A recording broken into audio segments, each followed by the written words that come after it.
Hello and السلام علیکم، میرا نام اعزاز سید ہے۔ پروگرام ٹاک شاک کے لیے آج ہمارے خصوصی مہمان ہیں جناب سلمان فاروقی صاحب۔ سلمان فاروقی صاحب کی حال ہی میں کتاب آئی ہے، dear mister Jinnah 70 years in the life of a Pakistani civil servant Salman Farooqi. Salman Farooqi صاحب کے بارے میں نوجوان نسل کو بتاتا چلوں کہ کم و بیش 9 پاکستانی پرائم منسٹرز کے ساتھ انہوں نے کام کیا ہے، 2 پاکستانی پریزیڈنٹس کے ساتھ بڑا کلوزلی کام کیا ہے، یعنی کہ اگر آپ بات کریں جنرل ضیاء الحق کی، جن کے بڑے اہم بڑے گہرے نقوش ہیں پاکستان کی سیاسی تاریخ کے اوپر، اور دوسرے آصف علی زرداری۔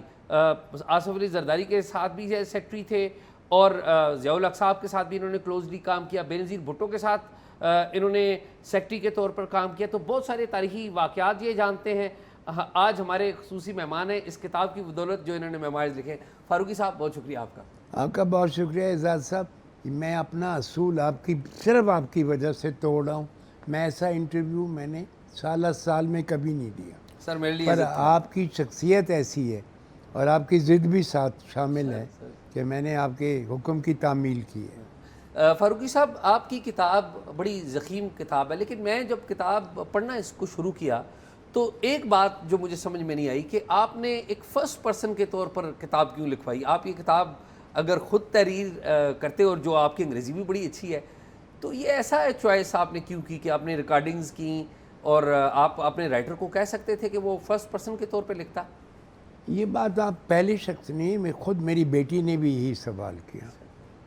میرا کہنا یہ تھا کہ میں نے زندگی جو گزاری ہے اس میں کوئی بڑائی کی بات میں نہیں کرتا، نہ میری تربیت ہے کہ میں نے یہ کیا، میں نے فلاں اچیومنٹ کری۔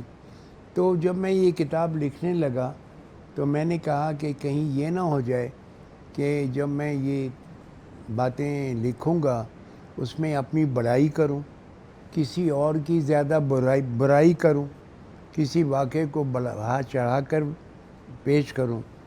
تو جب میں نے مشورہ کیا تو انہوں نے کہا جی 3rd پرسن میں کر دیں، تاکہ جو سننے والا ہے وہ بھی بڑا ایکسپیرینسڈ رائٹر ہے۔ جیسے مرحوم طلعت اسلم جو اس وقت ایڈیٹر تھے نیوز اخبار کے اور پہلے ڈان میں بھی رہے، میں ان کو بہت مس کرتا ہوں کہ ان کی وفات ہو گئی۔ اس کے بعد یہ مریم علی بیگ صاحبہ جو کہ اورورا کی ایڈیٹر ہیں، ڈان کی بہت پرانی لازم ہیں، ہاف فرینچ ہیں، تو وہ کہہ دیتی تھی کہ میں یہ لکھنا چاہتی ہوں، تو میں کہتا تھا نہیں، اس میں آپ میری بڑائی کر رہی ہیں یا کسی کی برائی کر رہی ہیں، تو پلیز اس کو نیوٹرل رکھیں۔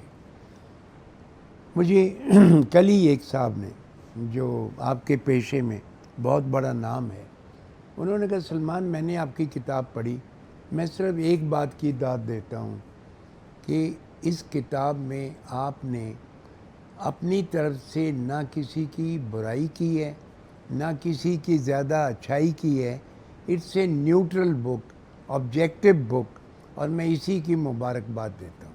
اچھا فاروقی صاحب، ہم آغاز کرتے ہیں پٹیالہ میں آپ نے جنم لیا، 1932 آپ کی پیدائش ہے، 39 پیدائش ہے آپ کی۔ تو پٹیالہ سے جو سفر ہے آپ کا پاکستان کا، ذرا تھوڑا سا اس کی میموری ہم سے شیئر کیجئے۔ صرف اگر سفر پہ میں محدود کر دوں تو میرے والد مسلم لیگ کے کی ممبر تھے، وکیل تھے؟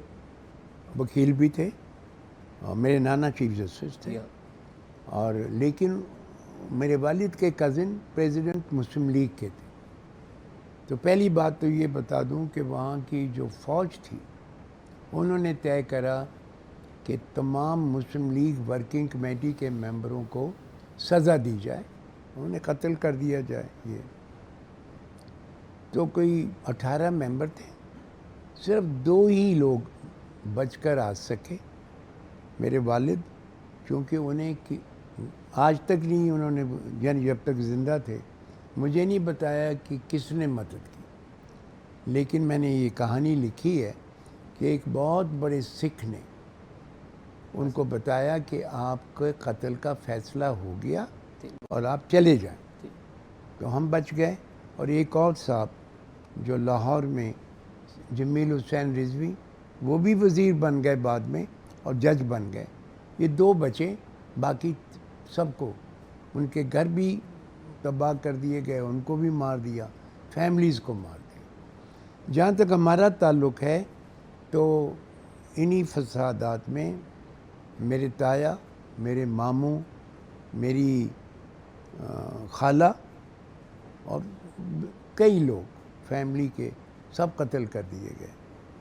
اللہ کا فضل ہے ہماری جو امیجیٹ فیملی ہے وہ پھر کیمپ تک پہنچ سکی. میرے والد تو پہلے ہی پہنچ گئے اس اطلاع کی بنا پہ. ہم وہاں پہنچے تو وہاں ہیضہ شروع ہو گیا، تو میری دونوں کزنز، فیملی کے کئی لوگ ہیضے میں مر گئے. اس کے بعد یہ کہا گیا کہ یہ ٹرین آ رہی ہے، اس میں آپ لوگ چلے جائیں پاکستان. تو خبریں یہ تھیں کہ جو بھی ٹرین آتی تھی اور ایسٹ پنجاب سے ویسٹ پنجاب جاتی تھی تو آدھے پیسنجر راستے میں مار دیے جاتے تھے.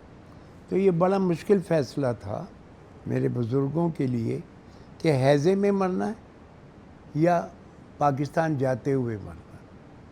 تو وہی ہوا کہ ہم ٹرین میں فیصلہ کرا ہمارے والد نے، والدہ نے، اور ہم اس ٹرین میں آئے. اس پہ اٹیک ہوا. الحمدللہ کہ ہمارے بوگی تک نہیں پہنچ سکے کہ یہ فرنٹ کی بوگیوں کو بلوچ ریجمنٹ جو ہے ان کے جوان پروٹیکٹ کر رہے تھے، لیکن وہ اتنے نہیں تھے کہ پوری ٹرین کو پروٹیکٹ کرتے. تو مجھے وہ وقت یاد ہے. اسی لیے ڈیئر مسٹر جناح کہ جب ہم پہنچے واگا کے قریب تو ہم سب بچے، ہر شخص اترا. تو کیمپ میں اور پہلے لوگ جناح صاحب کے خلاف بولتے تھے ہم لٹ گئے، ہمارا خاندان ختم ہو گیا، یہ جناح نے مروا دیا. پر جب ہم وہاں اترے، لوگوں نے شکرانے کی نماز پڑھی تو قائد اعظم زندہ باد.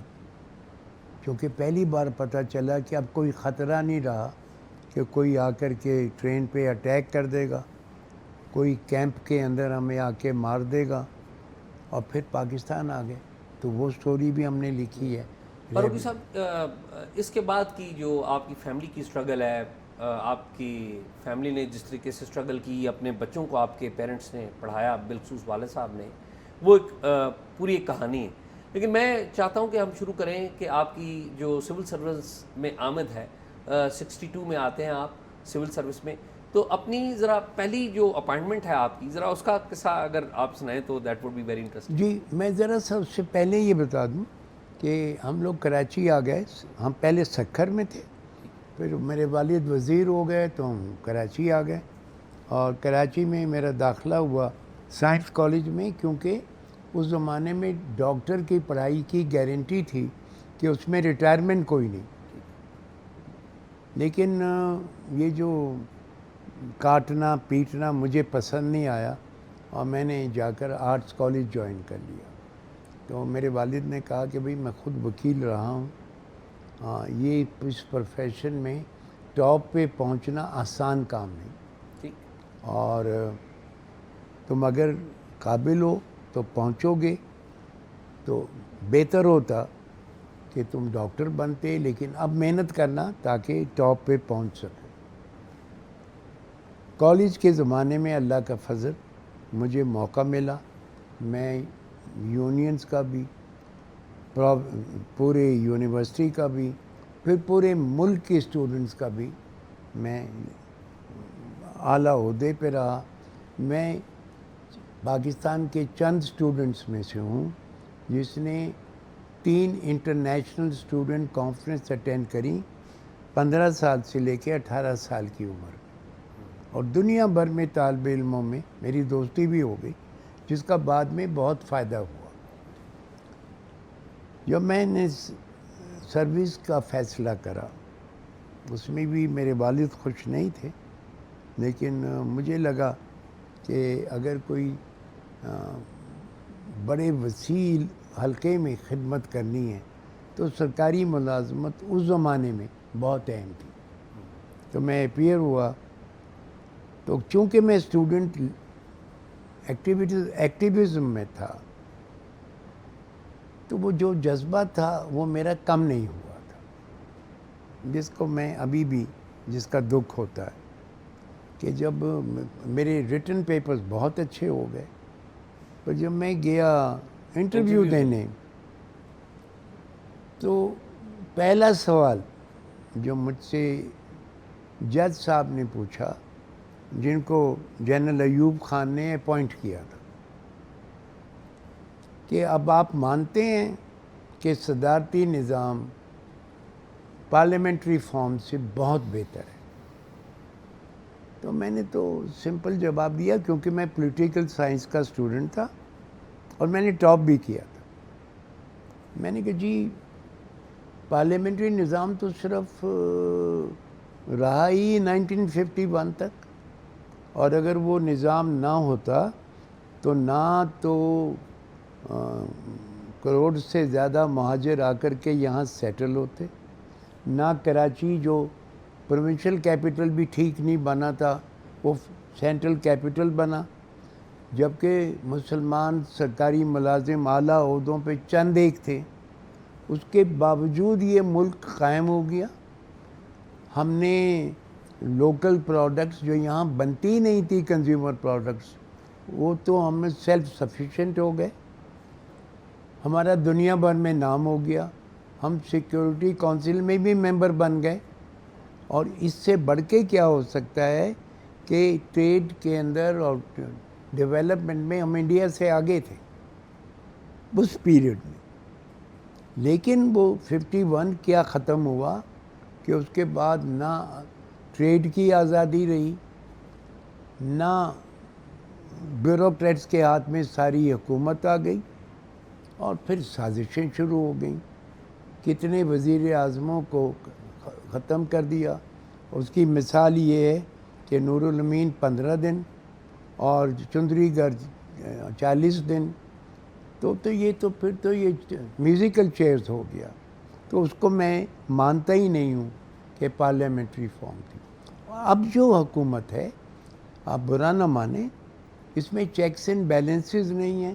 میں امریکن سسٹم بھی جانتا ہوں، فرینچ بھی جانتا ہوں، پڑھتا رہا ہوں، تو نہ کوئی چیک ہے نہ کوئی بیلنس ہے۔ تو یہ تو ماشاءاللہ گورنمنٹ ہے، جب بنے گی پریزیڈنشل فارم تب میں آپ کو بتا سکوں گا کیا ہے۔ یہ چیز جج صاحب کو بہت ناپسند ہوئی۔ اس کے بعد وہ سہروردی صاحب پہ شروع ہو گئے کہ وہ تو غدار تھا، چونکہ پریزیڈنٹ ایوب خان پہلے ہی کہہ چکے تھے کہ سہروردی غدار ہے۔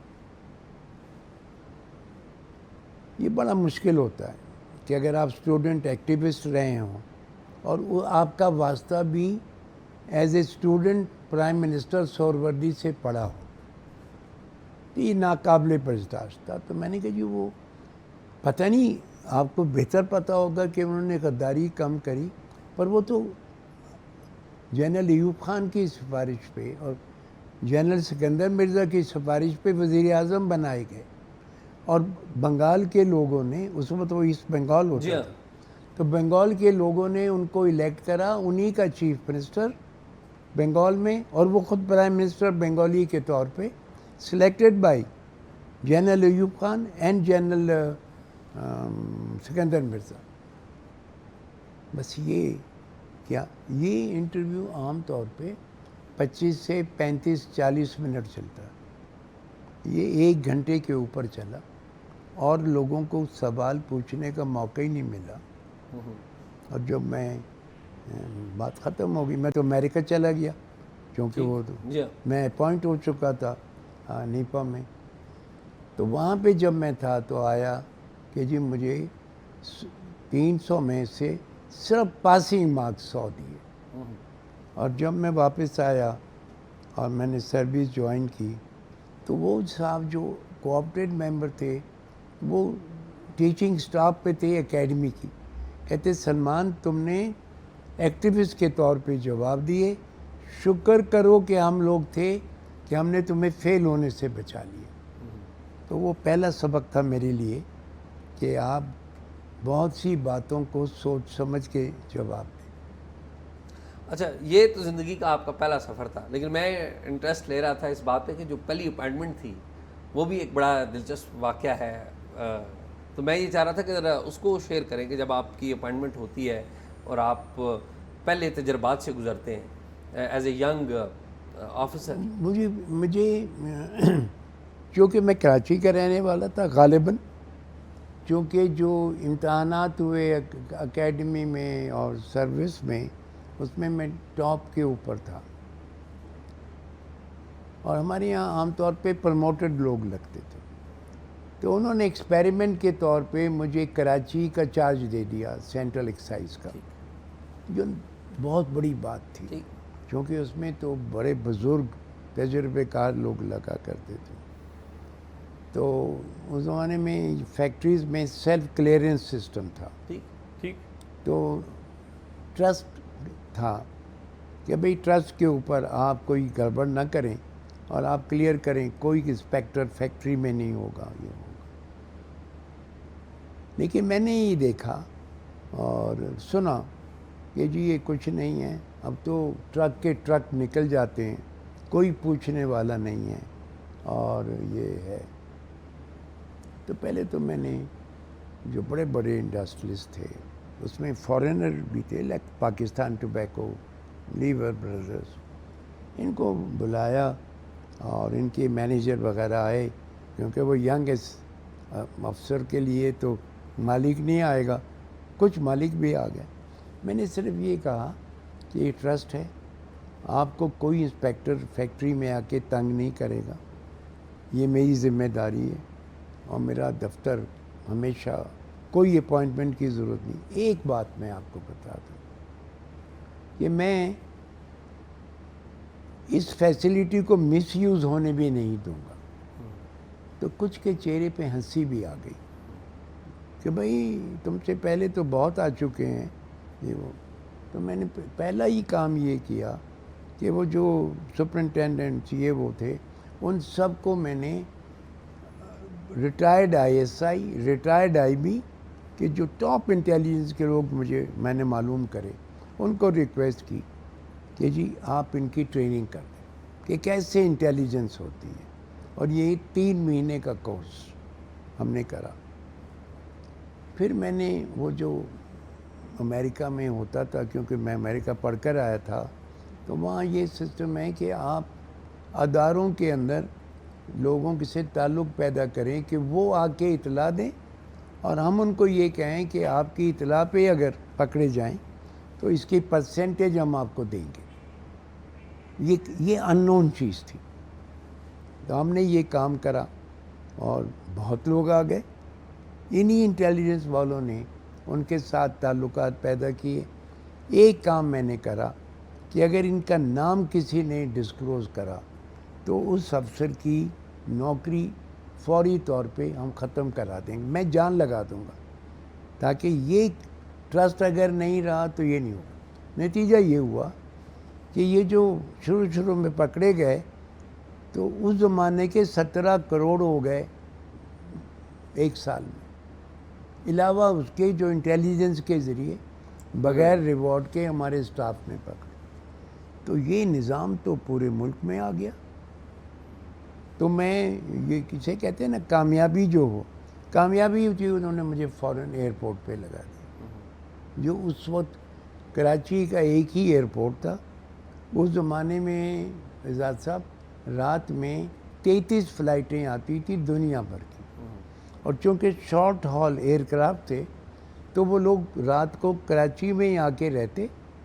اسی لیے KLM مڈ وے ہاؤس، ایئر فرانس مڈ وے ہاؤس، BOC مڈ وے ہاؤس PIA کا، اور جتنے ہوٹل تھے وہ بھرے ہوتے تھے رات میں. اچھا فاروقی صاحب، جو آپ کا کیریئر دیکھیں، اور میں یہ چاہ رہا ہوں کہ ہماری جو کنورسیشن ہے یہ جو نوجوان لوگ ہیں ان کے لیے بھی ایک ریفرنس بنے، اس لیے میں آپ سے اس طرح سوال کروں. جو ضیاء الحق صاحب کا پیریڈ ہے، اور ضیاء الحق صاحب کے ساتھ آپ نے بڑا کلوزلی کام کیا، تو آپ کیا سمجھتے ہیں کہ ضیاء الحق صاحب کے دور میں جو بڑے کوئی کامیابی تھی یا نہیں تھی، اور جو بڑی خامیاں تھیں وہ کیا تھی؟ ایک تو ظاہر ڈکٹیٹر تو تھے، غلط طریقے سے وہ پاور میں آئے تھے. دیکھیے، پاور میں جو آئے وہ تو ایک الگ چیز ہے جس سے ہمارا کوئی وہ نہیں واسطہ ہوتا.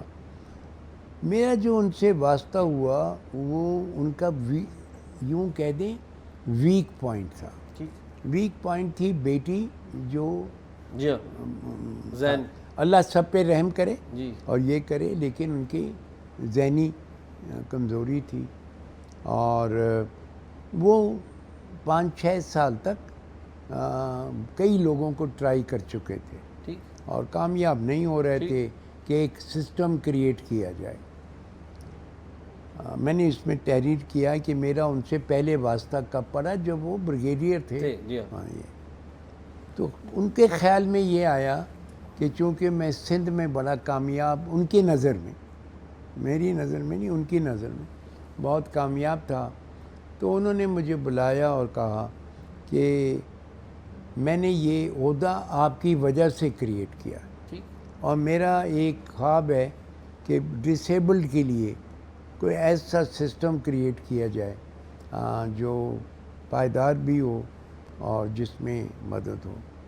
میں نے ان سے بتایا کہ سر میری نظر میں جس کے خاندان میں کوئی ایسا ہو جس کے دل میں درد ہو تو مجھ سے بہتر ہوگا. کہنے لگے وہ میں ٹرائی کر چکا ہوں، اب میں نے فیصلہ کرا کہ آپ ہی. اس میں ان میں اور جنیجو صاحب میں ذرا ڈفرینس تھا.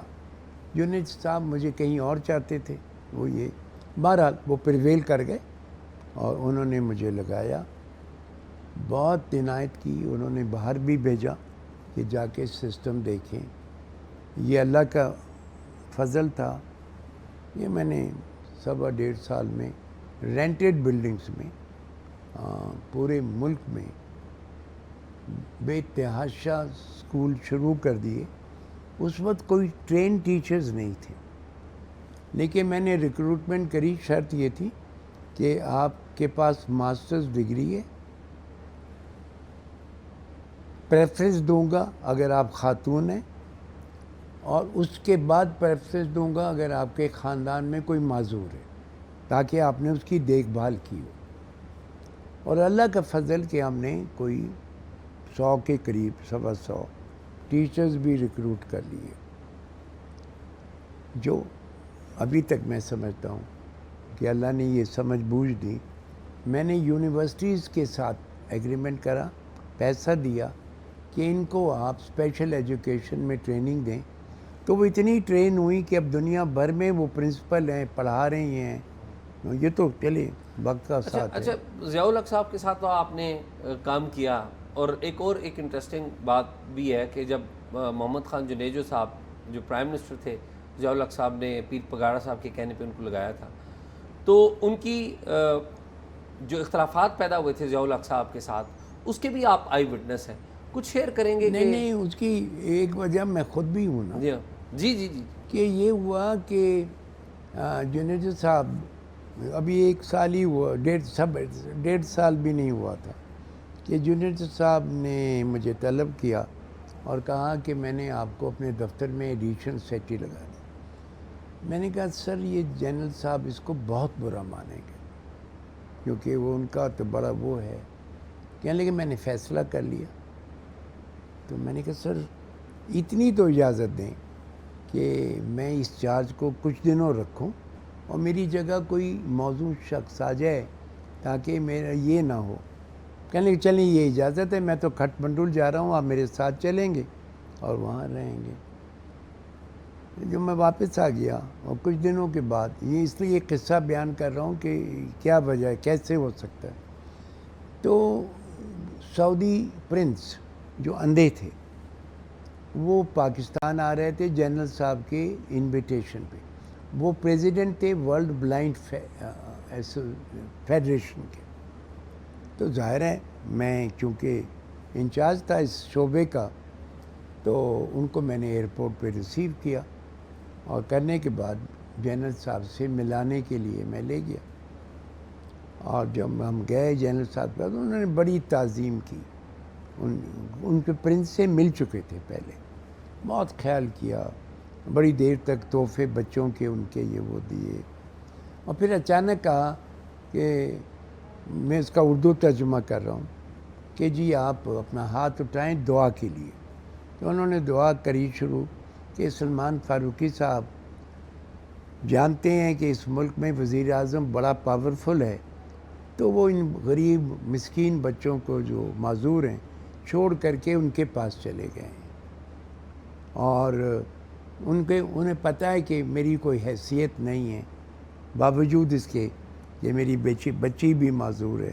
یہ ہے تو میری ایک ہی دعا ہے کہ یہ کامیاب ہوں جو بھی ان کا مقصد ہے، پر میری یہ بھی دعا ہے کہ اللہ میاں وہ وقت لا کہ یہ واپس آئیں یہاں اور آ کر یہی کام کریں.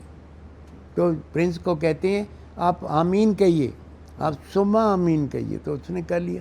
وہ جو واپس آئے تو انہوں نے کہا یہ آپ سے محبت کرتے ہیں، اتنا محبت آپ کے ساتھ ہے. میں نے کہا جی یہ محبت نہیں ہے، بھئی یہ ان کو ناراضگی ہے کہ میں وہاں چلا گیا. تو انہوں نے جنید صاحب کو ڈسمس کر دیا. آپ نے پڑھ لیا. آپ اس فلائٹ میں بھی تھے نا جب میں فلائٹ پہ بھی تھا جس پہ وہ آئے. یہ 7 بجے کا وقت تھا جب میں گھر پہنچا تو معلوم ہوا یہ ڈسمس ہو گئے جنید صاحب. تو میں جو عام پریکٹس نہیں ہے میں ان کے گھر پہ گیا.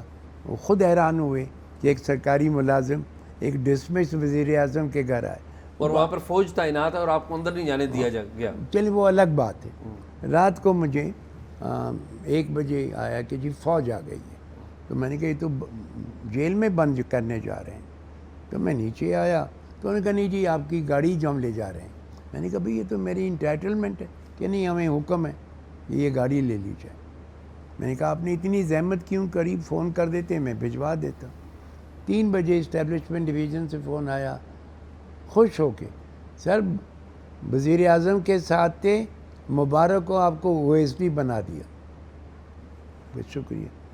کچھ 6 بجے ADC کا فون آیا تو میں نے چھوٹتے ہی کہا، ینگ ACG تھا وہ میں جانتا بھی تھا. میں نے کہا بھیا گاڑی چلی گئی، OSD بنا دیا، اب آپ کیوں فون کر رہے ہیں؟ کہ نہیں صدر صاحب نے آپ کو یاد کیا ہے اور 10 بجے صبح آپ آ جائیں. تو میں جب گیا تو جاپان کا سفیر تھا وہاں پہ، نکلا تو میں گیا تو خوب کہہ لگا. تو جو نے آپ کو کیا بنا دیا؟ میں نے کہا سر میں نہ بننے کے لیے گیا نہ کچھ، وہ وزیر اعظم حکم ہوا. اور یہ آج فاروقی صاحب یہ خادم آپ کو واپس وہیں بھیج رہا. اسی جگہ پہ میں آپ کو سیکریٹری بناؤں گا، یہیں پہ آپ کو وزیر بناؤں گا انشاءاللہ، اور آپ یہ کام کریں گے. میں آپ کو کہتا ہوں کہ آپ کی جگہ جو آیا تھا اس کے بارے میں کوئی نیگیٹو بات کی اور آپ ابھی چارج لیں. میں نے کہا سر وہ مجھے آپ کے COS نے بتایا کہ وہ لندن گئے ہوئے ہیں، اس کو رہنے دیں لندن، ابھی جا کر چارج لیں بس. یہ کہہ رہا ہوں. اور اب میں ہی آپ کا وزیر ہوں اور میں ہی آپ کے ساتھ کام کروں گا. مجھے اور پھر 16 اگست کو جب میری ان کی آخری ملاقات ہوئی، 17 کو ان کا ہو گیا. اور مجھے وہ وقت یاد ہے کہ جب میں گیا. لیکن سر یہ 16 اگست سے پہلے میں تھوڑا سا اور پیچھے جاؤں کہ جو اختلافات ہوئے تھے اور ان کے بارے میں آپ پہلے سے پریوی تھے جی جنیجو صاحب کے اور ضیاء الحق صاحب کے. میں نے تو اس کتاب میں 1 نہیں 5 یا 6 انسیڈنٹ لکھے ہیں جہاں اختلافات ہوئے. زین نورانی کو جنیوا کنونشن میں بھیجنے کئی ایک اگر یہ کتاب پڑھی جائے تو اس میں پوری تفصیل ہے. جنید صاحب انٹیگریٹی کے لحاظ سے اور کانشیس کے لحاظ سے اس میں کمپرومائز نہیں کرتے تھے، اور جب ایک دفعہ مائنڈ میک اپ کر لیتے تو پیچھے نہیں ہٹتے تھے. کئی بار ہم جیسے سول سرونٹس نے ہم کہتے تھے سر ذرا صلح کل کر کے چلیں، یہ دس از ناٹ ویسٹ پاکستان. وہ وزیر رہے تھے نواب کالا باغ کے وہاں پہ. میں نے کہا سر یہ اسلام آباد ہے، یہ مختلف وہ ہے. وہ کہتے تھے فاروقی صاحب جو چیز میں صحیح سمجھتا ہوں اس کے اوپر میں کمپرومائز نہیں کرتا. تو حاکم تھے اور یہی ہوا کہ یہ 5-6 واقعات ہوئے جس میں ہم بھی دیکھ رہے تھے کہ تعلقات بہت کشیدہ ہوتے جا رہے تھے. اور ضیاء الحق صاحب تو جنیوا کنونشن کے بھی خلاف تھے جب جی نہ وہ یہ کہہ رہے تھے کہ میں نے یعنی جنرل صاحب نے اور الائز نے رشینز کو پیچھے ہٹنے پہ مجبور کر دیا. اور اگر یہ ایگریمنٹ ہوتا ہے جنیوا والا تو جس سپیڈ سے وہ پیچھے ہٹ رہے تھے تو اس میں بھی رکاوٹ آ سکتی ہے, اور جو ہمارا اوور آل نیشنل پلان ہے اس پہ بھی اثر پڑ سکتا ہے. لیکن بہرحال کیبنٹ نے فیصلہ کرا کہ نہیں. اب یہ انسیڈنٹ یوں ہوا تھا کہ بوری بازار میں 78,000 لوگ مر گئے تھے, 78 لوگ, I am so sorry. Ojhri camp کا واقعہ بھی, پھر اوجڑی کیمپ کا بھی واقعہ, کئی چیزیں ہو گئی تھیں, اور فیصلہ یہی ہوا کہ اب ہم ٹیررزم مزید برداشت نہیں کر سکتے اور اس ملک میں امن ہونا چاہیے. جنید صاحب کا ویو یہ تھا کہ اگر ہم یہ کریں گے, افغانستان سے ہٹ جائیں گے تو یہاں امن آ جائے گا. تو جو فیصلہ ہوا اور سائن کر دیا زین نورانی صاحب نے, جو منسٹر تھے, جو منسٹر فار اسٹیٹ تھے. جی جی. اس کے کچھ دنوں کے بعد جنید صاحب باہر گئے, میں بھی تھا ساتھ میں ان کے, اور جب واپس لوٹے ایئرپورٹ پہ تو مجھے بتایا کہ جی وہ جو ان کی پریس کانفرنس ہے وہ کینسل ہو گئی. میں نے کہا تو ہو نہیں سکتا, جب بھی وزیر اعظم باہر سے آتے ہیں تو ہوتا ہے. انہوں نے کہا نہیں جی کینسل ہو گئی ہے. تو کیوں ہو گئی ہے؟ کہ جی پریزیڈنٹ صاحب کر رہے ہیں. میں نے کہا وہ کیوں کر رہے ہیں؟ کہ جی وہ چائنا جا رہے ہیں کل. میں نے کہا وہ تو جانے سے پہلے تو نہیں ہوتی, جانے کے بعد ہوتی ہے.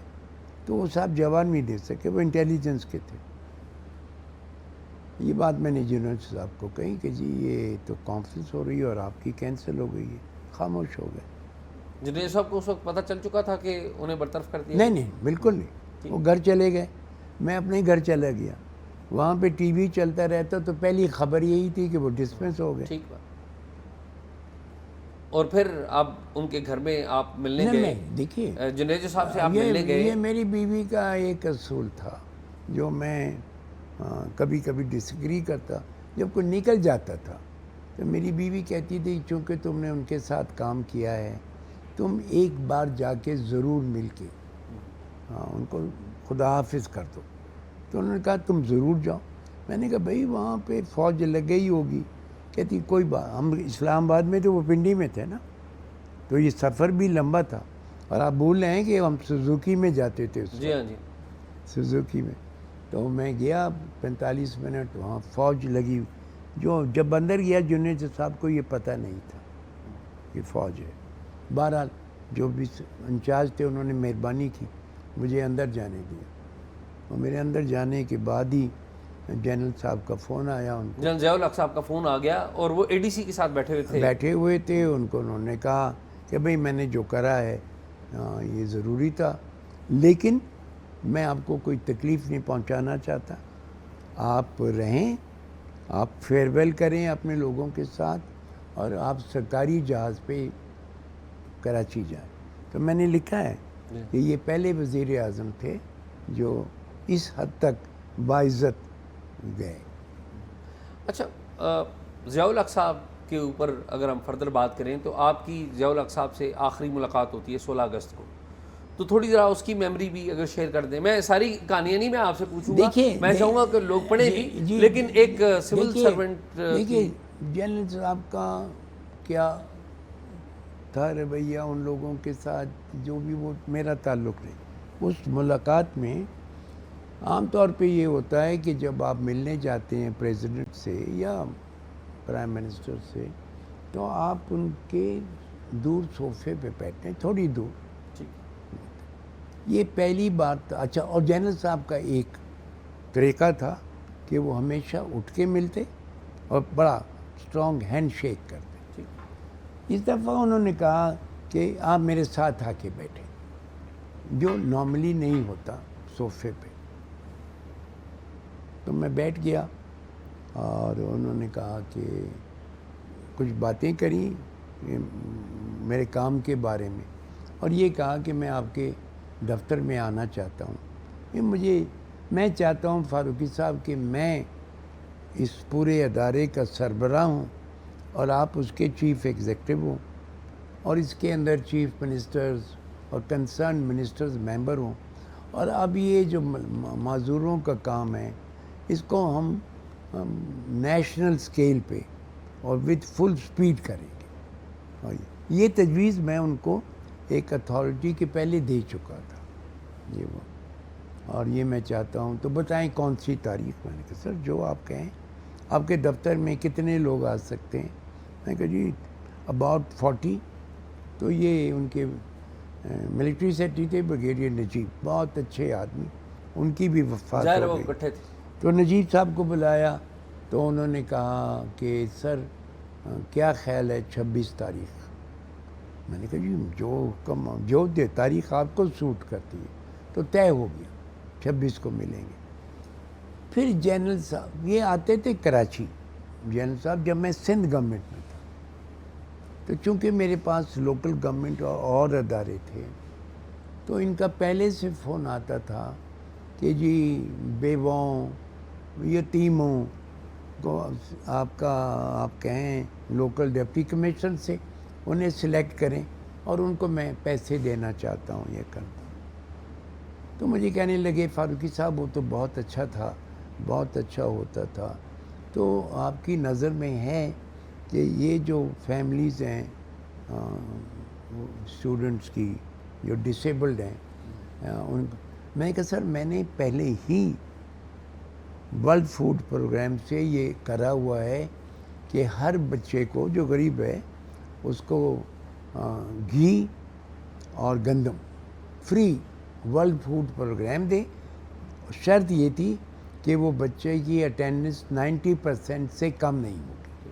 اور میں کہا سر دیکھیں غریب ماں باپ ہیں لیکن 90% سے زیادہ سب کی اٹینڈنس ہوگی. تو میرا انہوں نے ہاتھ پکڑا. فاروقی صاحب یہ فرمائیں کہ بینظیر بھٹو صاحبہ اقتدار میں آتی ہیں، ضیاء الحق صاحب کا طیارہ کریش ہو گیا، بینظیر بھٹو صاحبہ اقتدار میں آتی ہیں اور بعد میں بھی آپ عرصہ دراز رہے. کوئکلی جس بات کا ذکر یہاں پر اس طرح سے نہیں ہے کہ کیا آپ کو کبھی پتہ لگا کہ ضیاء الحق صاحب کا جو طیارہ ہے وہ کس نے کریش کروایا تھا؟ یہ سبوتاژ تھا یا کیا؟ دیکھیے بہت انکوائریز ہوئیں، بہت کچھ ہوا اور نتیجہ کوئی نہیں ملا.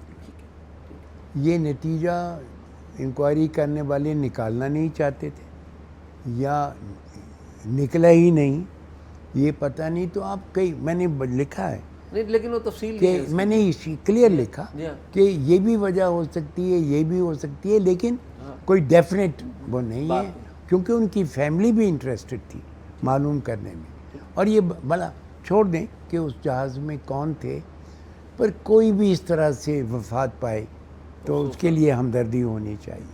اچھا بینظیر بھٹو صاحبہ آتی ہیں اور بینظیر بھٹو صاحبہ چنتی ہیں آپ کو کہ آپ ان کے سیکرٹری، آپ ان کے ساتھ سیکرٹری کے طور پہ کام. میں نہ بی بی کو کبھی ملا تھا نہ ان کے میاں سے کبھی ملا تھا، لیکن ان سے میرا واسطہ 2 دفعہ ہوا، وہ میں نے لکھا ہوا ہے. تو انہوں نے بلایا اور بلانے کے بعد کہنے لگی کہ میں نے فیصلہ کیا ہے کہ آپ میرے دفتر میں کام کریں گے. میں نے کہا جی میں تو جیسے پہلے جنیجر صاحب کا ہوا تھا یہ کام کر رہا ہوں. تو کہنے لگی مجھے معلوم ہے لیکن میں چاہتی ہوں کہ آپ میرے دفتر میں ہوں. تو میں کہا جی پھر یہ تو کریں کہ میری جگہ کوئی اچھا آدمی. تو انہوں نے کہا میری ذمہ داری ہے، میں تو خود ان بچوں میں کمیٹڈ ہوں. تو میں نے ان کا دفتر جوائن کر لیا. انہوں نے ہی مجھے لنڈن بھجوایا کہ آپ مارگریٹ تھیچر سے میری بات ہو گئی ہے، آپ پرائم منسٹر انگلینڈ کے دفتر میں جا کے 15 دن دیکھیں وہ کیسے کام کرتی ہے.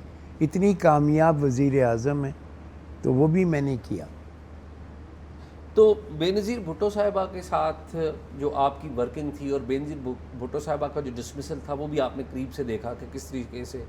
تو آپ کیا سمجھتے ہیں آج بیٹھ کے کہ جو بینظیر بھٹو صاحب کی ڈسمسل کی جو اگر میں کہوں کہ 2 بنیادی وجہ وہ کیا ہیں تو وہ کیا بتائیں گے آپ؟ دیکھیے بینظیر بھٹو صاحبہ کی ایک بہت بڑی بات تھی، چونکہ میں بھٹو صاحب کو دیکھ چکا تھا، میں نے اس کا ذکر کیا ہے کیسے کہ اگر ان کو کوئی 20 آدمی نظر آ جائیں تو فوراً ہی لپک کر کے وہاں جاتی تھی اور بات چیت شروع کر دی تھی. She was a people's person, ان کو بڑی خوشی ہوتی تھی. اور میں نے ایک ذکر بھی کرا کہ ٹرکی میں ہم گئے تھے تو کس طرح وہاں کے جو اٹیلین اسٹوڈنٹس تھے ان کے گرویدہ ہو گئے. شروع سے ہی ایک تو بڑی بات کہ پنجاب ان کو نہیں ملا. اب بغیر پنجاب کے پرائم منسٹر کی جو اتھارٹی ہے وہ بہت لمٹ ہو جاتی ہے. دوسری بات یہ کہ پریزیڈنٹ صاحب سے ان کے تعلقات بن نہیں پائے اور خط و کتابت شروع ہو گئی غلام اسحاق خان کے ساتھ, جو کہ بلا وجہ تھی. اس سے اور بیٹرنس بڑھ گئی دونوں میں, اور پھر ان پہ نو کانفیڈنس آ گیا. اور یہ اس کو آپ شاید وہ جو دعا پڑھتی تھیں یہ, کیونکہ جب یہ نو کانفیڈنس آیا تو ہم سب کا خیال تھا کہ ختم, لیکن جو بھی کچھ ہوا وہ نو کانفیڈنس فیل ہو گیا, یہ جیت گئی. لیکن چونکہ تعلقات دونوں کے خراب تھے, بےحد خراب تھے, تو پھر اسحاق صاحب نے ان تو کو اس میں فوج کا بھی تو ایک رول تھا at that time. Aslam Baig صاحب ان کو سلوٹ نہیں کرتے تھے, جو ملٹری ہے وہ بھی ان کو سپورٹ نہیں کر رہی تھی. کس کا رول, نو کانفیڈنس کے پیچھے بھی اعزاز صاحب کس کا رول تو بتانا بڑا مشکل ہے, لیکن پریزیڈنٹ کے پاس تو اسلام آباد کا پولیس اسٹیشن بھی نہیں ہے. ٹھیک بات.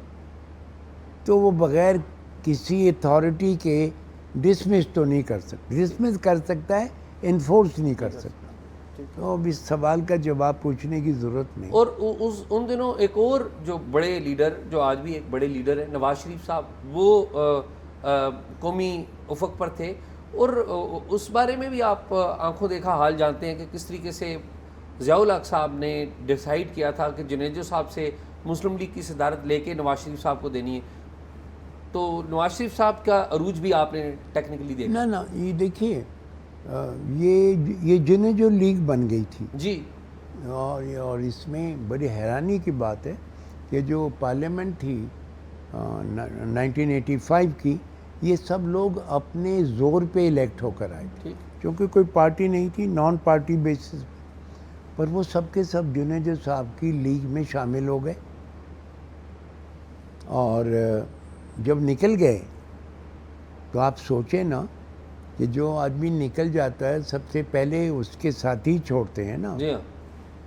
لیکن جب اسلام آباد ہوٹل میں کنونشن ہوئی, اس کا مقصد ہی ان کو نکالنا تھا, تو میجورٹی سے زیادہ جنیجو صاحب کے حق میں چلی گئی. ٹھیک بات. جو مقصد یہ باہر بیٹھے ہوئے سول سرونٹ کے لیے بھی بڑی حیران کن بات تھی کہ اس ملک میں کتنا کیریکٹر آ گیا ہے. یہ ہوا, ہاں, یہ اچنبے کی بات تھی, بٹ ہوا یہ. اور باوجود اس کے کہ چاروں چیف منسٹر چاہتے تھے, کیونکہ وہ کنٹینیو کر رہے تھے, کیونکہ جنرل صاحب نے صرف پرائم منسٹر کو ڈسمس کیا تھا,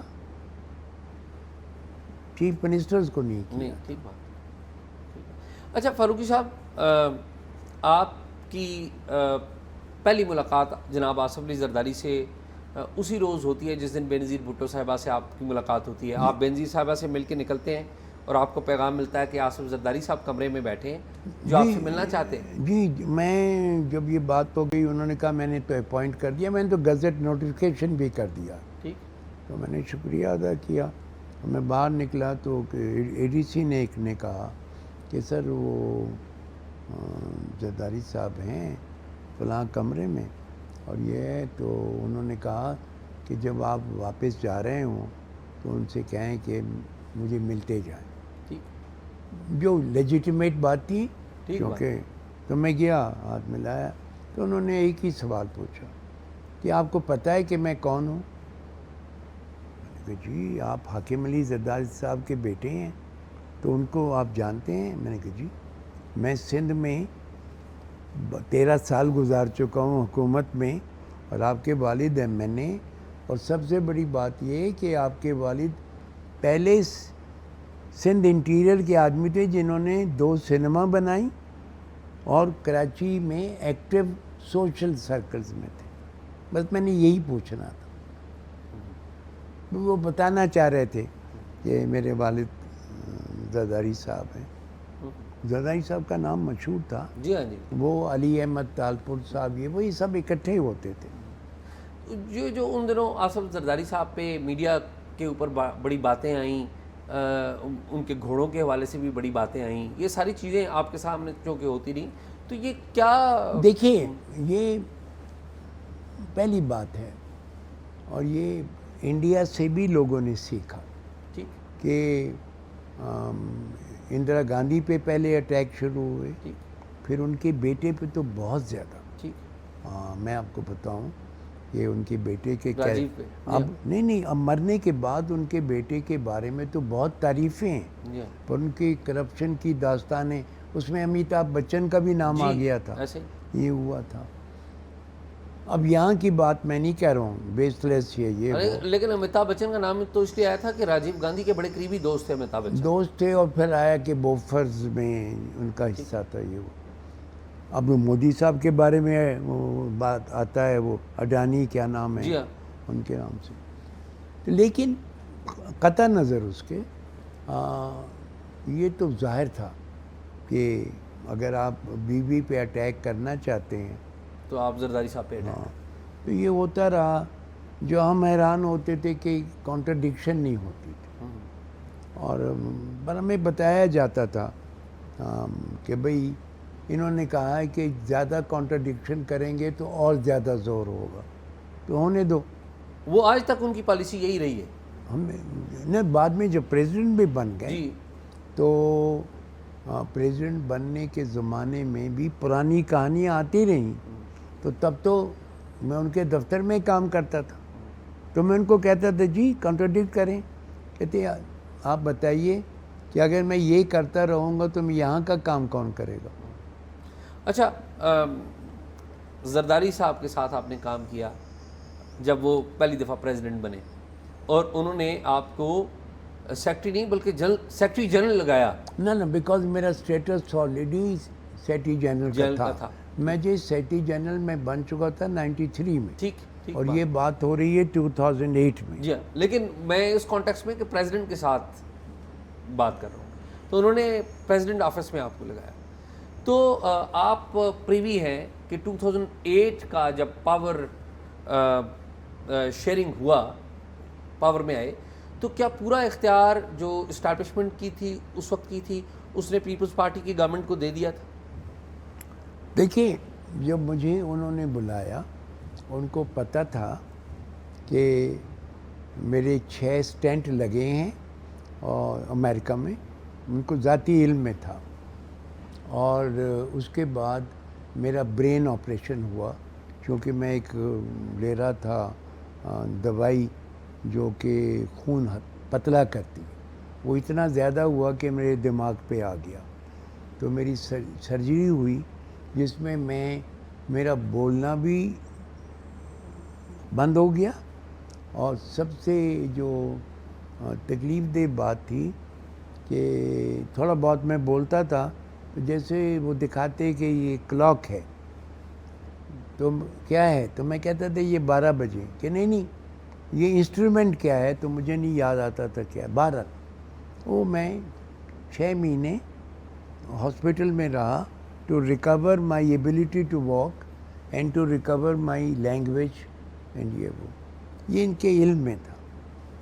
جب انہوں نے بلایا کہ میں آپ کو لگانا چاہتا ہوں, تو میں کہا آپ کو پتہ ہے کہ ہاں میں جانتا ہوں, میں آپ سے کوئی کام نہیں چاہتا, ایک کام چاہتا ہوں, جو کہ نتیجہ نکلا کہ میں پروونسز کو جو بعد میں امینڈمنٹ بنی کانسٹیٹیوشن میں 18th امینڈمنٹ, میں اپنی تمام پاورز جو ہیں آرمی جنرلز کو اپوائنٹ کرنے, آرمڈ فورسز کی, میں وہ تمام پاورز جو اٹامک انرجی کی ہیں, میں وہ تمام پاورز جو گورنمنٹ کو ڈسمسل کی ہیں, وہ سب سرنڈر کرنا چاہتا ہوں. تو چونکہ آپ اتنے محکموں میں کام کر چکے ہیں اور کانسٹیٹیوشنل لا میں آپ ڈراپ کر چکے ہیں, پڑھائی بھی ہے آپ کی, تو آپ صرف اس کو اوورسی کریں، اور میں آپ سے ایکسپیکٹ نہیں کروں گا کہ آپ بیٹھیں یہاں اتنے لمبے دن. اس بنیاد کے اوپر انہوں نے حکم دیا کہ آپ میرے دفتر میں کام کریں، اور that is how I got appointed there. اور پھر یہ سب امینڈمنٹ بھی ہو گئی، ان کی پاورز بھی ختم ہو گئیں، اور حتیٰ کہ اس حد تک ختم ہوئی، میں نے لکھا ہے اس میں کہ 2-3 جگہوں پہ انہوں نے کہا کہ میں چاہتا ہوں کہ اس ملک میں کم سے کم 70-80 ہزار نرسیں ہوں، تاکہ وہ باہر، نرس کا مطلب یہ مرد اور عورت جو باہر جائیں اور یہاں پہ ہوں. تو انہوں نے کہا بس کوئی نہیں یہ کام کر رہا، آپ یہ کام کر دو. تو میں نے کہا جی بالکل میں بلا دیتا ہوں. تو ہم نے جو میڈیکل یونیورسٹیز بلائیں، یہ وہ ہوا. تو انہوں نے کہا جی کہ اس PPP کے دور میں جو 3 سال 3 مہینے بچے ہیں، ہم 20 سے 30 ہزار نرسیں گریجویٹ ٹرین کر سکتے ہیں، اور آپ بڑے پائے کی. وہ لیڈر آغا خان یونیورسٹی اور یہ جو اور تھی. تو ہم نے، میرا یہ اصول تھا کہ پریزیڈنٹ کی کوئی پاورز نہیں ہے، تو میں نے وہ پریزیڈنٹ کی اجازت لے کر کے ان کے کہنے پہ پرائم منسٹر کو بھیج دیا کہ جی یہ ہے، اب آپ اس پہ جو اپروپریٹ.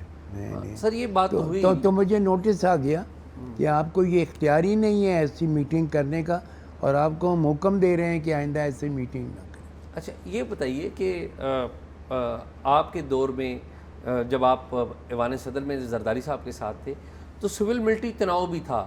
اسامہ بن لادن کا ایک واقعہ ہوا تھا جس کے اوپر بہت زیادہ تناؤ تو پہلے بھی تھا، لیکن اسامہ بن لادن 2 مئی 2011 کے واقعے کے بعد تو اس میں ایک واقعہ بھی ہوا تھا. آصف علی زرداری صاحب ایوان صدر میں بے ہوش ہو گئے تھے، آپ کو پتہ چلا تھا، اور پھر آپ گئے تھے. پہلے تو فوج نے آپ کو اندر نہیں جانے دیا، جو آپ نے کتاب میں لکھا ہے. ذرا اس کی تھوڑا سا دیکھیے، وہ بہت زیادہ ترجمہ غلط ہوا. ٹھیک، وہ انگریزی کا لفظ ہے کولیپس. ٹھیک، کولیپس کا صحیح ترجمہ بے ہوشی نہیں. ٹھیک، پہلے تو وہ میں کلیئر کر دوں. دوسری بات یہ کہ یہ بات صحیح ہے کہ یہ ایشو اٹھا کہ امریکن جنرلز کے پاس ایک میمو گیا، مائک مولن کے پاس، جنرل مائک مولن کے پاس، اور اس میں ان کو کہا گیا کہ ایسا لگ رہا ہے پاکستان میں کہ زرداری صاحب کی حکومت اور PPP کی حکومت کو ختم کیا جائے گا. تو امریکہ کو چاہیے کہ ڈیموکریسی، یہ ایک پاکستانی صاحب ہیں جو غالباً امریکہ میں رہتے ہیں، منصور اجاز، انہوں نے ایک اخبار میں یہ خبر لکھی، اور انہوں نے لکھا کہ حسین حقانی صاحب جو سفیر تھے امریکہ میں، اور بڑے قابل سفیر، یہ بھی آپ کو پتہ ہے کہ اس میں کوئی کنٹروورسی نہیں، نو ڈاؤٹ وہ بڑے ٹیلنٹڈ ہیں. حسین حقانی از امیزنگلی برائٹ. No doubt. ہاں، تو یہ بات ہوئی. اس بات کے بعد یہ بات ظاہر ہے بری مانی گئی ہوگی، حتیٰ کہ سو مچ سو کہ مسلم لیگ نون کی طرف سے بھی سپریم کورٹ میں پٹیشن ہو گئی. نواز شریف صاحب کوٹ پہن کے گئے تھے. اس کے بعد فوج نے بھی جی ہاں یہ ایشو اٹھایا، اور حسین حقانی صاحب کو پاکستان بلایا گیا، اور ان کو فائنلی کہا گیا کہ ریزائن کر دیں. پر ایک مومنٹم بن گیا کہ حسین حقانی بہت بڑے کلپریٹ ہیں، اور یہ بڑے سنگین الزامات ان کے اوپر لگائے گئے، اور جس طرح ہمارے ملک میں تو آسان کام ہے غدار قرار دے دو، تو ان کو غداری کے بھی سرٹیفکیٹ. اسی زمانے میں مجھے آپ ہی کے شعبے سے متعلق بہت بڑے ایڈیٹر نے آ کے کہا کہ زاہد ملک صاحب نے آپ کو انہیں کہا گیا ہے ایک ریٹائرڈ افسر کی طرف سے کہ ہم سلمان صاحب کو اپروور بنوائیں گے کہ یہ زرداری صاحب کے کہنے سے یہ ہوا ہے. میں نے بڑا لائٹلی لیا کہ مجھے تو پتہ بھی نہیں تھا کہ یہ میمو گیا ہے، یہ کیا چیز ہے. لیکن کچھ دنوں کے بعد ایک چھوٹے سے رسالے میں میرے گھر پہ ڈیلیور ہوا کہ سلمان صاحب نے یہ سب کچھ کرا دھرا ہے ان کا. تو میں بڑا حیران ہوا. تو میں نے انفارمیشن سیکرٹری صاحب کو کہا کہ بھئی یہ جو ہے کہ یہ کون اخبار ہے یہ کیوں آیا؟ تو انہوں نے کہا. آپ نے بیچ میں کتاب میں سنا نیوز ایجنسی کا ذکر کیا جی ترابی صاحب کا. ہاں جی، یہ پتہ چلا سلیم صاحب سے جو آج کل ہیڈ ہیں پیمرا کے، پر اس وقت پی آئی او تھے. جی ہاں، لیکن وہ جو ترابی صاحب ہیں شکیل ترابی صاحب، انہوں نے مجھ سے فون پہ رابطہ کیا تھا میں نے پروگرام کے اوپر. جی اور وہ اس کی تردید کرتے ہیں. وہ کہتے ہیں ہم نے وہ خبر شائع نہیں کی، اور غالباً آپ نے لکھ دیا کہ ترابی صاحب سے آپ کی بات ہوئی. آپ کی طرف جی میں نے کہیں نہیں لکھا. ٹھیک نہیں جی نہیں.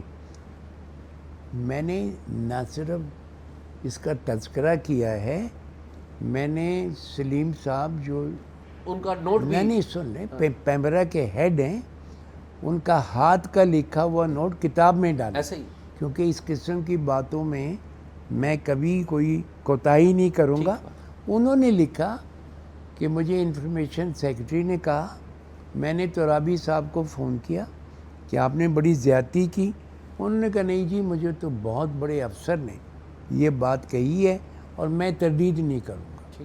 یہ ان کا لکھا ہوا ہے. لیکن ان کا کہنا یہ ہے کہ سنا نیوز ایجنسی نے وہ خبر جاری نہیں کی تھی. نہ تو مجھے پھر سلیم صاحب نے پھر جی ہاں، تو وہ تو ان کا معاملہ سلیم صاحب سے جی ایسے.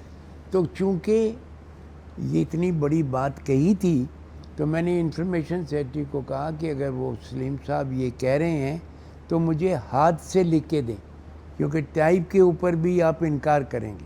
تو انہوں نے لکھ کے دیا سلیم صاحب نے، اور میں نے اس کو باقاعدہ شامل کیا. جی بالکل. تو وہ تو ایک الگ ایشو ہے. اچھا، وہ آپ واپس آ جاتے ہیں. میں اس کو چھوڑ دیں. جی. اس کے بعد یہ ہوا کہ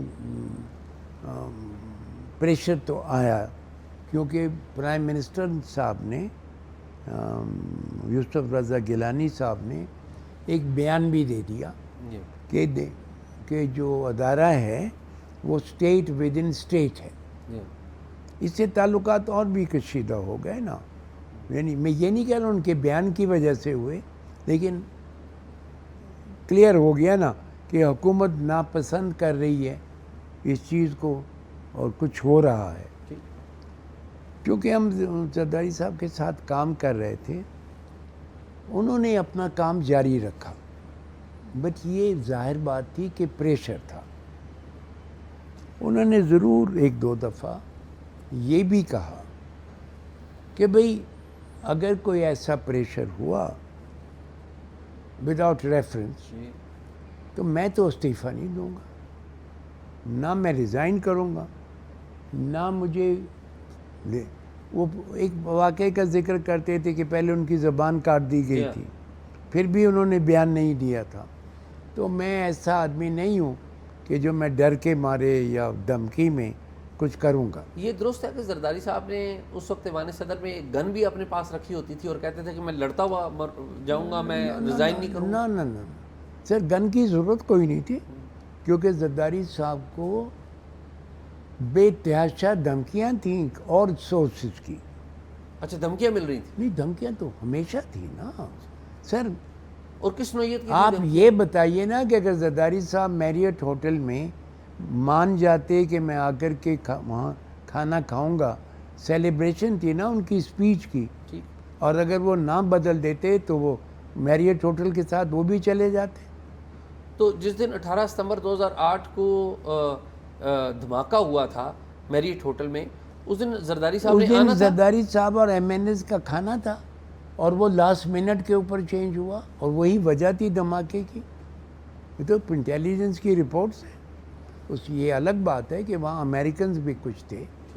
ہاں، تو وہ تو سر یہ پورا قصہ ہے اس کا. جی میری کتاب میں کے اندر. تو میں جو آپ کو عرض کر رہا ہوں کہ اچھا، دھمکیوں کے بارے میں بات کر رہے تھے. دھمکیاں بھی تھی زرداری صاحب کو؟ نہ سر، وہ ہر head of the government state کو خطرہ ہے نا. ان کی سیکیورٹی پہ اتنی محنت کیوں ہوتی ہے؟ جنرل مشرف کو نہیں تھا؟ کتنے اٹیک ہوئے ان پہ؟ ٹھیک بات. 3 بار ہوئے، اور 3 بار اللہ نے بچا دیا. تو دیر از اے کانسٹنٹ، تو you have to have protection wherever you live. تو زرداری صاحب کو یہ کہ گن لے کے بیٹھے ہیں، تو گن لے کر بیٹھنے والے تو وہاں پہ بے تحاشا بندے ہیں، تو ان کو اپنے ہاتھ میں گن لینے کی کیا ضرورت ہے؟ تو اگر اٹیک ہوگا تو سنگل آدمی آ کے تو نہیں کرے گا نا. جی وہ تو وہ نہیں. لیکن ضرور یہ خطرہ تھا کہ کچھ بھی ہو سکتا ہے ہٹانے کے لیے یہ وہ. تو سر اس کا اثر تو ہوتا ہے فزیکل، مینٹل اور یہ وہ. مجھے صرف اتنا کہا گیا فون کر کے کہ جی وہ کولیپس کر گئے. کولیپس کا مطلب یہ تھا کہ وہ انڈر سٹریس ہیں، اور یہ نہیں تھا کہ بے ہوش ہو گئے. وہ ذرا غلط بیانی نہیں ہے، ٹرانسلیشن غلط. تو میں گیا وہاں پہ تو بالکل صحیح ہے. اگر ایسا ہو تو اس کو کارڈن کر دینا چاہیے، جو رائٹلی کیا گیا. لیکن رائٹلی کیا گیا تو انہوں نے مجھ سے بھی کہا جی ہمیں کیا پتہ آپ سیکرٹری جنرل ہیں. اچھا، آپ کو بھی کہا؟ جو باہر کے لوگ ہوتے ہیں نا ان کو کیا پتہ. تو میں کوئی کارڈ تو نہیں میں کیری کرتا، اور میری گاڑی بھی کوئی اتنی بڑی نہیں تھی کہ لگے کہ میں سیکرٹری جنرل ہوں. سر کرولا تھی نا، تو ان کی بھی بات ٹھیک تھی. پھر میں نے بہرحال کانٹیکٹ کرا اے ڈی سی کو. انہوں نے کہا نہیں سر ابھی ہم کہلواتے ہیں. تو میں چلا گیا. تو وہاں تھے میں نے جیسے لکھا ہے پرائم منسٹر بھی وہاں تھے، وہ ملک رحمان صاحب بھی تھے، ریاض ملک صاحب بھی تھے وہاں، وہ بھی تھے، اور بھی کئی اور بھی پریزیڈنٹ صاحب کے جاننے والے اور بھی لوگ. فرت اللہ بابر صاحب تھے. بہت سے لوگ تھے وہاں پہ. اور اندر ان کا وہ جس میں بھی ان کی فیملی کے بھی کچھ لوگ ہوں گے جو آ گئے ہوں گے وہاں پر. وہیں پر یہ پتہ چلا کہ جی ایچ کی بھی وہ جو سی ایم ایچ کے لوگ بھی آئے. اور ظاہر بات ہے کہ بھئی ہم ان کو ہاسپٹل لے جائیں اور علاج کریں.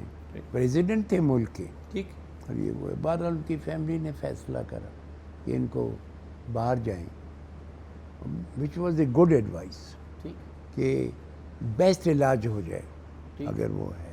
لیکن کچھ دیر کے بعد ہمیں بتایا گیا کہ جی وہ سو گئے ہیں، ان کو دے دیا ہے. اور بس صبح کو پھر وہ چلے گئے. اور جب وہ ہیلی پیڈ کے اوپر تھے تو وہ حسین حقانی صاحب کو لے کے جانا چاہ رہے تھے اپنے ساتھ بیرون؟ نہ جب وہ گھر پہ تھے تو حقانی صاحب تھے، تو ان کا کہنا یہ تھا کہ حسین حقانی کی جان کو خطرہ ہے، اسی لیے میں نے اس کو یہاں رکھا. بالکل ٹھیک ہے. اگر آپ کو یاد ہو تو میڈیا فرینزی اتنی تھی کہ حقانی صاحب بلا وجہ یا جو بھی وجہ ہو تو ان کو پریشانی تو تھی نا، جان کو خطرہ تھا. وہ ایک اس کی ایکسٹینٹ زیادہ ہو جاتی ہے، تو وہ لے جانا چاہتے تھے. میرا کام یہ اعزاز صاحب یہ بہت ضروری ہے. اس وقت آپ ملازم ہیں پاکستان کی ریاست کے صدر کی، اور حقانی صاحب سے میرا سالوں کا واسطہ ہے اور تعلق ہے. لیکن اس وقت سرکاری ملازم کے طور پہ آپ کو چوز کرنا ہے کہ میں نے صدر کی ذات کو بچانا ہے. دوستی کی وجہ سے میں اس کمرے میں نہیں بیٹھا ہوں. تو میں نے ان کو کہا کہ سر چونکہ یہ ایشو ہے اور یہ عدالت میں بھی چلا گیا ہے، سر ان کا جانا آپ کے لیے بالکل نامناسب ہے. وہاں پہ بہت بڑے مجھ سے بڑے لوگ بیٹھے تھے، پرائم منسٹر اور یہ وہ. ان کو میں نے کہا جی آپ بتائیں یہ بات. تو اور پرائم منسٹر بھی مخالفت کر رہے تھے، یوسف رضا گیلانی صاحب نے بھی. نہ یہ دونوں حضرات نے مجھے سپورٹ نہیں کرا، بولا ہی نہیں. میں نے کہا جی پریزیڈنٹ صاحب سٹریس میں ہیں، تو آپ ان کو مشورہ دیں کہ یہ غلط بات ہے کہ ابھی نہ لے جائیں، ایک اور قصہ بن جائے گا جو ہم ہینڈل نہیں کر پائیں گے. تو وہ بھی نہیں بولے. تو چونکہ ایک جنرل کمرے میں مجھ سے لوگ ناراض ہو گئے کہ آپ اتنی جرت کر رہے ہیں. یہ جو ہوتا ہے سر اس قسم کے محفلوں میں, اور ہماری ٹریننگ ہے زندگی میں, ایسے بہت موقع آتے. تو میں اٹھ کے چلا گیا اور جا کر کے میں دوسرے کمرے میں بیٹھ گیا. تو کوئی صاحب آئے کہ جی یہ آپ اس پہ دستخط کر دیں, یہ خط جائے گا کئی جگہوں پہ, اور کہیں کہ حقانی صاحب کو اس لیے لے گئے. میں نے کہا میں بالکل کہ نہیں, حقانی صاحب نہیں جائیں گے, انہوں نے ایگری کر لیا, بٹ پریزیڈنٹ کو خوش کر دیں. میں نے کہا میں کوئی غلط کام نہ کروں گا, اور میں پریزیڈنٹ کو غلط خوش بھی نہیں کروں گا. میں نے پھاڑ دیا کاغذ, میں چلا گیا. مجھے جو ہمارے بھائی خواہ تھے انہوں نے کہا جی آپ نے بہت غلطی کری. میں نے کہا کوئی فکر نہ کریں. تو یہ درست ہے, آپ نے ذکر بھی تذکرہ بھی کیا کہ جو جنرل اس وقت کیانی تھے آرمی چیف, اور جنرل پاشا تھے ISI چیف, کہ وہ کہتے تھے کہ آصف زرداری صاحب کو ہٹا دیں گے کیونکہ ان کی صحت ٹھیک نہیں ہے, وہ اپنی مدت پوری نہیں کریں گے یا پوری نہیں کر پائیں گے. وہ کس طرح سے؟ نہیں, جنرل پاشا کا کوئی اس میں ذکر نہیں ہے. جب زرداری صاحب صحت مند ہو گئے, واپس آ گئے, صدر کا کام کر رہے تھے, تو انہیں غالباً جو برین سے متعلق نیورولوجسٹ کہہ دیں, انہوں نے یہ کہا کہ ان کی یہ جو بیماری ہوئی تھی یہ بار بار ریپیٹ ہوگی اور یہ کام نہیں کر سکیں گے. اور ظاہر ہے وہ ایکسپرٹ ہوں گے, اور یہ وہ ہے. میرا جواب ایک ہی تھا کہ اگر آپ مجھ سے یہ توقع کر رہے ہیں کہ میں کو لکھ کر کے دے دوں کسی کو بھی, یہ جنرل کیانی سے میری بات نہیں ہوئی, کوئی بھی ایکسپیکٹ کرتا ہے, تو یہ جب تک میرے سامنے وہ معذور نہ نظر آئیں تو میں تو کبھی نہیں لکھوں گا. اور دیکھیے اعجاز صاحب 10 سال کے بعد دوبارہ صدر لگ گئے. اس کو آپ کیا کہتے ہیں؟ اس کا جواب کیا ہے؟ جواب یہ ہے کہ سب کچھ ایک ہے اللہ کی ذات. اگر ڈاکٹر سرٹیفکیٹ دے دیں آپ پاگل ہو گئے ہیں, اس کا کوئی مطلب نہیں ہوتا, کیونکہ وہی پاگل کل بالکل ٹھیک ہو سکتا ہے. ہاں, آپ نے کتنی کتابیں پڑھی ہوں گی, کتنا یہ ہے. تو ان چیزوں کے اوپر میرا اعتقاد بھی نہیں ہے. کہ وہ جو فزیکلی اگر آپ کو نظر آ رہا ہے یہ ہے تو بالکل ٹھیک ہے. اگر فزیکلی بالکل ٹھیک ہے. تو زرداری صاحب کو خطرہ کس سے تھا؟ دھمکیاں انہیں کیا اسٹیبلشمنٹ کی طرف سے آ رہی تھیں؟ نہیں, جو خطرے کی میں بات کر رہا ہوں یہ وہی ٹیررزم ہے جس کا شکار ہوئے جنرل مشرف, اور یہی چونکہ ان کے زمانے میں سبات آپریشن ہوا. ممبئی اٹیک بھی انڈیا میں ہوئے تھے. ہیں جی, ممبئی اٹیک بھی 2008 میں ہی ہوئے تھے. نہیں, وہ تو کئی ہوئے, جی ہاں, لیکن سبات آپریشن کے بعد آپ کو پتہ ہے کہ کون لوگ افیکٹ ہوئے تھے. جی, اور یہ آپ میں ممبئی اٹیک کا اس لیے کہہ رہا ہوں کہ صدر صاحب کو فون آیا تھا. تو میں آپ کو یوں بتا رہا ہوں کہ زرداری صاحب کی اپروول کے بغیر تو نہیں ہو سکتے تھے نا. تو اگر وہ GHQ پہ اٹیک کر سکتے ہیں, جب وہ پاکستان کی شپس پہ اٹیک کر سکتے ہیں, وہی ہوا نا. اس سارے میں تو پریزیڈنٹ کیسے کہے گا کہ میں امیون ہوں؟ سر آخری 2-3 سوال کوئکلی, کیونکہ ٹائم وہ ہو رہا ہے. سر یہ فرمائیے کہ آپ نے بینظیر صاحبہ کے ساتھ بھی کام کیا اور نواز شریف صاحب کے ساتھ بھی کام کیا, آپ نے ضیاء الحق صاحب کے ساتھ بھی کام کیا, اگین بالکل ہی بینظیر صاحبہ کے ساتھ بھی کام کیا. میں نے 3 فوجی گورنروں کے ساتھ کام فوجی گورنروں کے ساتھ. تو آپ کو کیا لگا, ضیاء الحق صاحب زیادہ بہتر مؤثر صدر تھے یا زرداری صاحب زیادہ مؤثر صدر؟ نہیں, دیکھیے یہ دونوں الگ الگ ہیں. ٹھیک, اس کو دونوں کا کمپیریزن بھی نہیں ہو سکتا, اور بہتر کا تو کوئی ججمنٹ میں دے ہی نہیں سکتا. ٹھیک, جنرل ضیاء الحق صاحب کے پاس تو ملٹیپل پاورز تھی, یعنی پاکستان کے صدر تھے, مارشل لاء کے چیف تھے, اور COS آرمی کے تھے. ٹھیک, تو لہٰذا وہ بہت بڑی اتھارٹی تھی. زرداری صاحب کی نے اپنی ساری پاورز وزیر اعظم کو یا پارلیمنٹ کو دے دی تھی، کچھ نہیں تھا۔ پر جو میں نے لکھا ہے کہ زرداری صاحب چونکہ پی پی پی کے صدر تھے اور وہی پرائم منسٹر سلیکٹ کرتے تھے، وہی اسپیکر سلیکٹ کرتے تھے، اور وہی پی پی پی کے جو کیبنٹ منسٹرز تھے یا پی پی پی کے چیف منسٹر تھے وہ سلیکٹ کرتے تھے۔ یہ نہیں ہے کہ روزانہ سلیکٹ کرتے تھے، ایک ہی دفعہ کرتے تھے، پر وہ ان کے سلیکٹڈ لوگ تھے نا، تو اس حد تک تو پاورفل ہو گئے نا۔ پر یہ ایک پارلیمنٹری فارم کی اتھارٹی ہے، یہ مورل اتھارٹی ہے، لیگل نہیں ہے۔ یعنی وہ کسی وزیر اعلیٰ کو لکھ کے آرڈر نہیں کر سکتے تھے یہ کام کرو، پر وہ وزیر اعلیٰ اگر احسان مند ہے، ان کی پارٹی کا ممبر ہے، تو ضرور ان کی بات کی قدر کرے گا۔ سر، ایک بیوروکریٹ کو کیا سیاسی جماعتوں کے ساتھ یا اسٹیبلشمنٹ کے ساتھ الائنس بنانا چاہیے یا بائی دا بک جانا چاہیے اور سیدھے طریقے سے کام کرنا چاہیے؟ سر، بیوروکریٹ کو وہی کام کرنا چاہیے جو اس سے امید کی جاتی ہے، اور وہ اعزاز صاحب ہمیشہ میں کہتا ہوں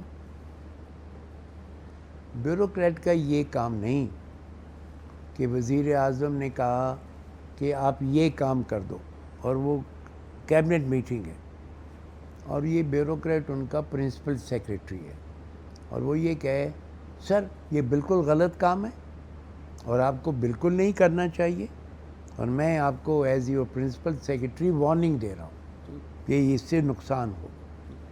یہ بالکل غلط طریقہ ہے، یہ سول سرونٹ کا کام نہیں ہے۔ سول سرونٹ کا کام یہ ہے کہ پیشتر اس کے کہ کیبنٹ سیکریٹری وہ ریکارڈ کرے فیصلہ، وہ پرائم منسٹر کے کمرے میں جائے، اکیلا بیٹھے اور کہا سر اس میں یہ خرابی ہے، اس سے آپ کو یہ نقصان ہوگا، ملک کو یہ نقصان ہوگا، آپ کو تکلیف پہنچے گی، اور اس میں اتنی پرسویشن اور اتنی ایبلٹی ہو کہ وہ کنونس کر دے کہ یہ نہ کرے۔ اور میں آپ کو بتا دوں میرا یہ ایکسپیرینس ہے کہ 9 آؤٹ آف 10 ان کا مائنڈ چینج ہو جاتا ہے، وہ ریکارڈنگ ختم ہو جاتی ہے۔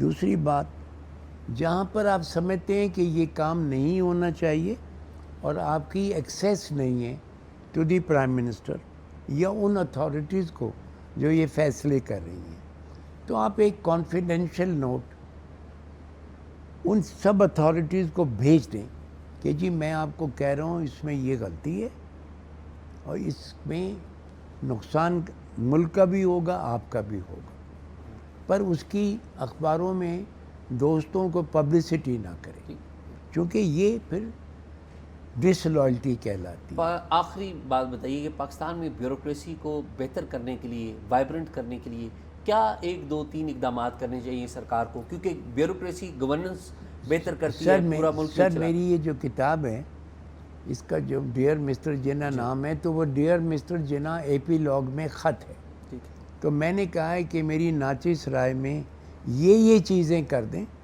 تو انشاءاللہ، جو میں نے آخر میں لکھا ہے کہ لوگ کہتے ہیں کہ پاکستان از امپرفیکٹ، کبھی ٹھیک نہیں ہوگا، کوئی کہتا ہے ان گورنیبل، کوئی کہتا ہے ایٹ پریسیپس، میں کہتا ہوں بالکل نہیں، میں یہ کہتا ہوں پاکستان کین بی پرفیکٹڈ، صرف چند چیزیں کر دی جائیں۔